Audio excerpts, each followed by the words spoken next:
ing sawijining dina, Rani kang awet sore amung glubet wit randu mburi omah, kang katon durung bisa ngluruh sing dadi momoting pikir. Srengéngéné wis angslup, candikala sumusul déning Endang Candra kang jelak netra. Sapa wonge sing ora nggumun?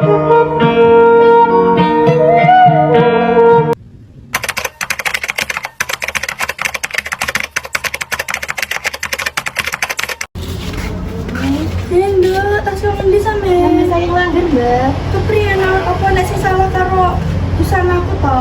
Mboten, kula namung ngeling-eling ageman ingkang didamel tiyang sepuh, Mbak. Yalah, yo ngene iki lho lambene iki ora werna-werni kok jaman saiki. Nggih, Mbak. Walah, yo wis lek Nggih, monggo, hati-hati. Mbak. Nggih.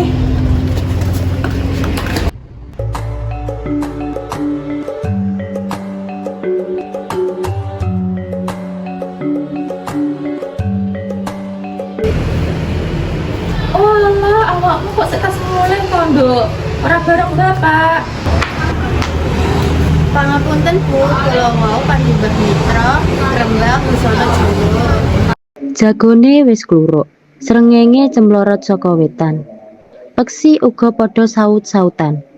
Rani gumregah lan nyilakake kemul banjur reringkes paturon. Sregep temen awakmu, Nduk, apa ana kegiatan di sekolah dino iki? Inggih, Bu, kula kebagian sesi tunggal. Wong bagus tak anti-anti, jauh pikir semuanya wae. Aku tresno. Ayo Ran, apa sesuai? Sedelo, Pak. Bu, kula bidal riyen. Nduk, hati-hati. Matur nuwun. Assalamualaikum. Waalaikumsalam.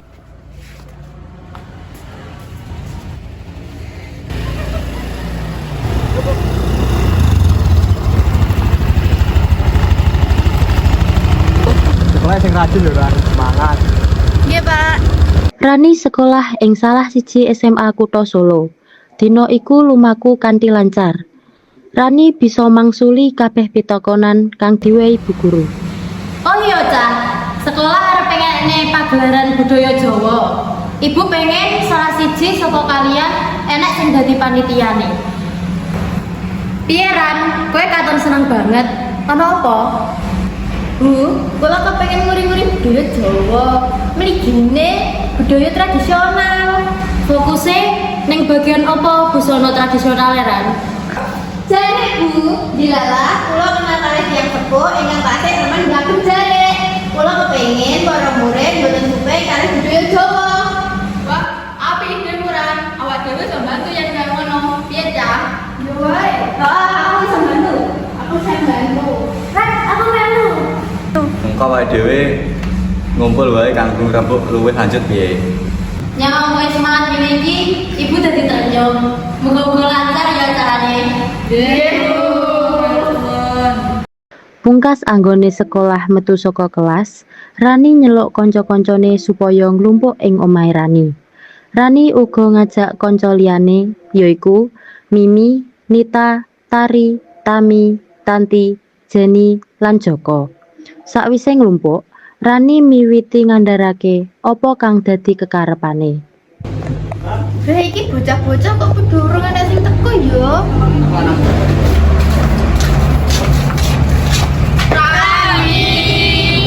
Lah ke bocah-bocah tas dirasani teko. Kita maju. Assalamualaikum. Minta dibahas. Ayo Ran, jelasno gambaran gede rencanamu. Iya piye Ran, kowe wis duwe gambaran urung? Aku wis duwe rencana. Nggo panitia lan tugas-tugase. Lek ana sing ora setuju, iso disampaikan alasane. Sing penting ade wis nglestarekne budaya Jawa. Setuju banget, kapan awake dhewe mulai persiapan ini? Secepete soalnya dhewe oke sing disiapne. Dikit paraga karo tukang parkire. Nah mlaku ngono wae. Rerembugan terus kelaksanane kairing nyepakake kang dadi perlune. Kayata dekor, gladi paraga, milih motif batik, nganti nyepakake papan kanggo parkir. Kegiatan ditata tirik-tirik saka pambuka nganti pungkasing cerita. Tiba dina kang wis dianti, Rani lan kanca-kancane wis sumadya ing bali desa. Pranala siji mbaka siji uga wis dipastekake bisa lumaku kaya kang dikarepke. Akhirnya dina sing ditunggu-tunggu wis teko.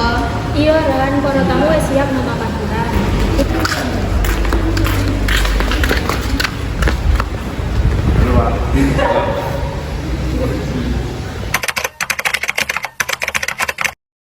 Aku rumangsa bobo banget karo dene kali iki. Dewi iso mimpin karo kanca-kanca ngangkat budaya Jawa.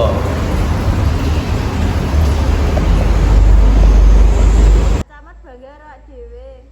Tujuane awake dhewe ora liya yaiku ngurip budaya Jawa lan rasa tresna marang busana ing kalangan kawula muda.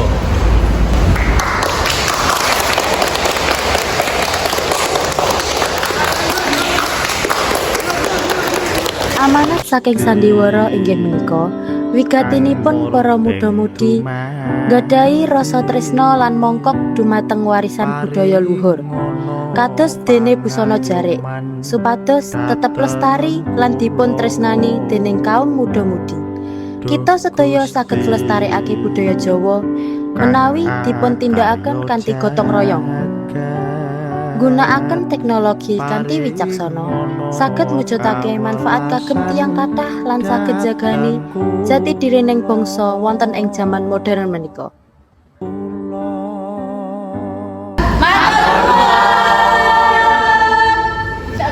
Behind the scene.